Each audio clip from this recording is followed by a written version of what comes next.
Xbox Game Pass, one of the most innovative things that Xbox has done to continue to keep players coming back. With a plethora of games able to play, so many that you could never do so within a short period of time, that means there has to be some games leaving. This month, these are the games that are going to be leaving Xbox Game Pass, and I'm going to review each one and see if they should be allowed to stay or if they are leaving on deserved terms. Up first, We Happy Few. We Happy Few, I was really excited about. I remember when this game first started being talked about, and I wanted to play it so bad. I don't know what happened. I forgot about it, and apparently, here we are. Starting off the game, there's actually a way that you can speed run and take your joy, and you restart immediately that I didn't really care for too much. But once you actually got into the game, it was pretty decent. The audio quality was really good. The mechanics made sense. The narrative was okay. Your basic journey is just to get back to the city, and then from there, I'm not sure. When it came down to actually finding where you're going, it was minimalist with not holding your hand, but putting the icons onto the screen. There were a lot of different pokes and prods and fun Easter eggs, like Alice in Wonderland, and just different games that I did notice throughout my time. But also, they had very good voice acting, and sometimes not the best when it came to mechanics and just different things that you're doing. Late in the game, as you see here, it finally put me into a battle and showed me how to block. And when they did so, it was kind of repetitive, and then they throw two more people back at you, which I didn't like. Overall, playing We Happy Few is a little bit ironic because I wouldn't say I experienced joy at all either. It was very similar to a lot of different games, and for my money, I would rather have played Dishonored or a different type of game like that. Now, the art style I really enjoyed and I loved a ton because I'm such a fan of this style of art. I think that they did a really good job, and I think there's a lot more that could have been done with this game. Overall, I gave it a 21 out of 30. And personally, I would say it should stay on the Game Pass after playing the rest of these games. At first, I didn't think so. Up next, we have the Anacrusis. I hope I was saying that right, but I'm going to zoom through this gameplay because I didn't really particularly enjoy it, to be honest. What I really saw that was the biggest thing that kept me from enjoying this was there are other games that do this better, such as Back for Blood, or if you're going to play a game like this with a four-player style, just go get Left 4 Dead 2 on Steam.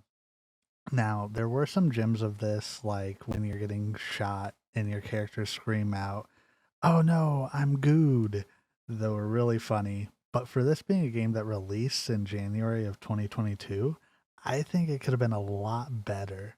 Here's what I had to say about it and what I thought overall. I would honestly give this a 10 out of 30, and I do not recommend it staying. Up next, we have Trigger Happy Havoc.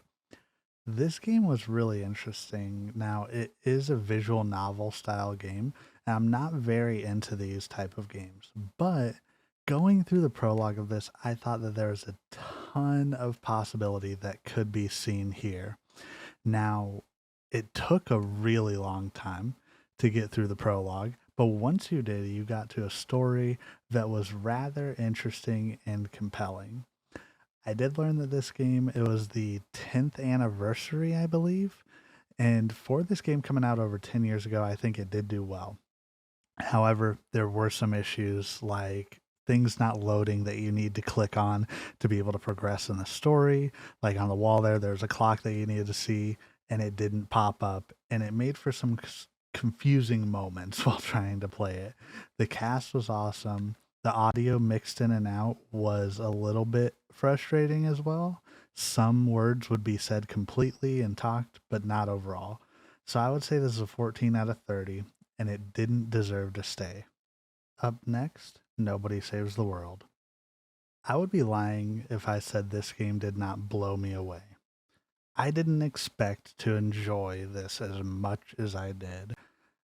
The art style was intriguing, the conversations popping up on screen were amazing, and even the gameplay for a hack and slash changed up by changing forms and going through dungeons, and your levels actually mattered because that's how you unlock doors. There were some hiccups that I ran into with the gameplay and just a few things I didn't think were as easy to understand later on, but overall, this was my favorite game to play. I found myself playing this for over an hour, and then when it was time to move on to the next Game Pass game, it was really hard to pull myself away and go. So I would honestly recommend playing this game for anybody who has it on Game Pass for the next couple of days, and it is a good addition. I think it should stay. That being said, I gave it a 26 out of 30. Paparazzi. Now, this game was, in my opinion, probably the best game for kids. You may not believe it or not, but I actually enjoyed this game, just simply taking pictures of dogs, earning followers, completing tasks, and you actually get to pet the dogs. I spent way more time petting dogs than I wanted, but there were also a lot of different things. So there were different areas that you could go to earn different pictures, and there were some wild animations as well, like dogs riding scooters and Tony Bark doing a 900. I think that this game should stay because I feel like this is a really wholesome game for kids to play, but overall, for me, it was a 15 out of 30. Now, last but not least, Windjammers 2.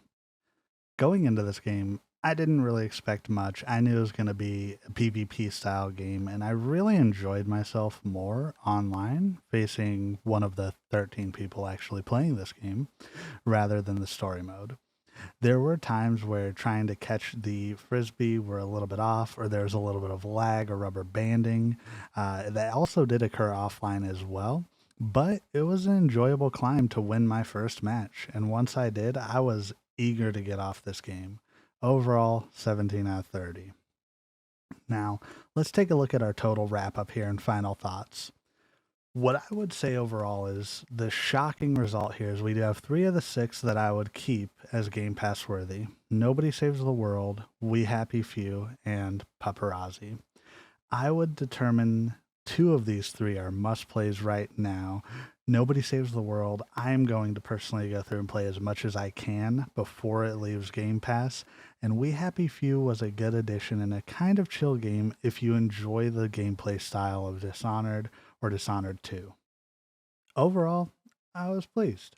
I think that these are pretty decent games that should be leaving and good games that should be staying. If you like this and want me to do more, please consider following and let me know what you think. And don't forget, you're doing everything right today, and you matter. Good. Bye.